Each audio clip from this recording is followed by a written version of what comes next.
someone wrote that I gave a shallow analysis of the situation and that I was straw manning the socialist alternative.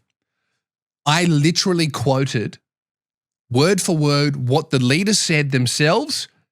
And furthermore, I included a screenshot because obviously it's an Instagram reel with the full in context, like multiple paragraphs of what they said.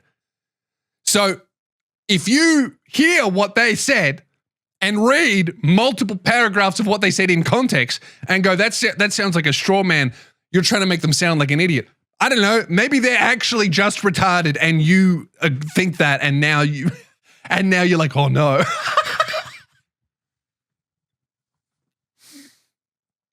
Like, okay, how about this? Let's have a look at what the article that I was joking about, okay? Rachel Evans from the Socialist Alliance said Venezuelans and Australian Venezuelans who celebrated the arrest of Mr. Maduro were on the wrong side of history and clearly not with the people of Venezuela. So that's another point of criticism that I got, that people were saying, oh, they're talking about Australian Venezuelans. No, they're not.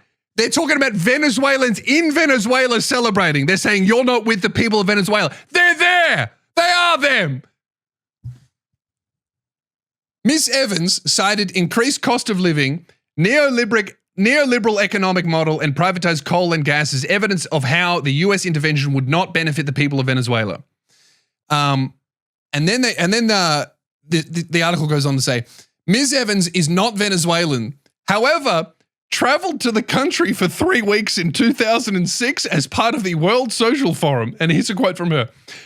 We interviewed women's organizations, LGBTI organizations, and unions to talk about the anti-corporate, anti-capitalist model of the Venezuelan government. They're chopping hands off in there, all right? Fucking people are playing RuneScape to get enough money to flee to Peru, all right? We're going to put LGBTI rights on the back burner, you know? Parents of Venezuelans are being like, yeah, let's worry about whether or not my 5-year-old will get their dick chopped off if they make it to 15. Let's get the life expectancy a little bit higher before we start worrying about chopping their cocks off, okay? Like, going to a developing nation and being like, so let's talk about trans rights is crazy. Obviously, no harm should come to trans people. I'm absolutely not saying that. What I'm saying is when people are starving, we don't care if you're gay. That's what I'm saying. It's like let's solve homophobia after food and water. Yeah?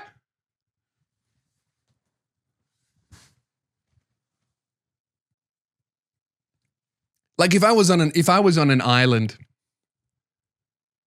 with 3 people and we had no food and no water, and I'm out there hunting for food and another person is out there looking and digging for water, and then person number 3 is out there being like, guys, I think I might like boys. I'll be like, would you pick up a shovel and dig? I don't care. I'm thirsty. We can talk about your sexuality when I've had a fucking sandwich, man. I'm gonna die in 2 days.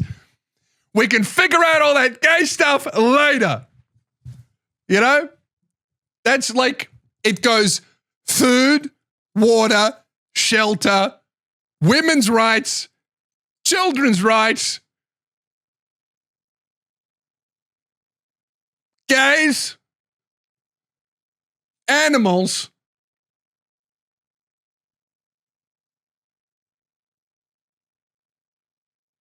mentally and physically infirm. No. Wait. We're gonna put elderly rights before animals. Yeah, we'll go elderly, and then we'll go animals, and then we'll go physically disabled. All right, because people on wheels can still stack shelves, right? And then we'll go mentally, okay? And we'll probably do the trans thing last. That's like hierarchy, like importance of. Oh fuck! I forgot race. We're probably going to put race after elderly. That's generally how it goes. I'm not saying this is how it should go. I'm saying that's how it works. You know, and then maybe after. Well, you got to put poor in. You put poor. Look, what I'm saying is, when people are starving to death, no one cares about gay rights. You know, when people are at war, no one cares about gender-neutral bathrooms. I'm like those. I care very. I've got a big section of trans people in my audience, and I love them all. Okay, but if we were starving, I wouldn't think about you at all. I wouldn't hate you either. I wouldn't have time, okay? I'm not saying that just because I'm starving, I'm going to kill you because you're gay. I'm saying that if other people don't like you, I'm much more concerned with making sure my child makes it past 3. Do you know what I mean? Like, that's so funny, the socialist alternative from a first world country going over to a developing country and being like, let's talk about intersex rights. If I criticize the leader of my country, he'll kill me. I'm not so concerned about wearing a dress right now. There's no economy. All right, I'm trying to save up money for a Dell laptop so I can play RuneScape Classic to farm gold for your people, because that's a more reliable way to make money, so I can go to Peru. That's the thing that's actually happening currently, is that it's actually much more reliable to play RuneScape in Venezuela for cash than do a job. That's how fucked their economy is. It's really bad. So yeah, I don't know what the fuck. I'm not the mascot of your political belief system. I am not your friend. I am a guy with a podcast. I love you. I love you. I love everybody. I love that people come to my shows. I love that people watch my stuff and support me. I love that people join the Patreon, listen to the podcast, buy the merch. That's amazing. I'm so grateful. I'm living my dream. But if you watch an Instagram reel every now and then and put me in a box of that just says, my friend who will never betray me because he agrees with everything that I think, you're a fucking idiot and you're dumb.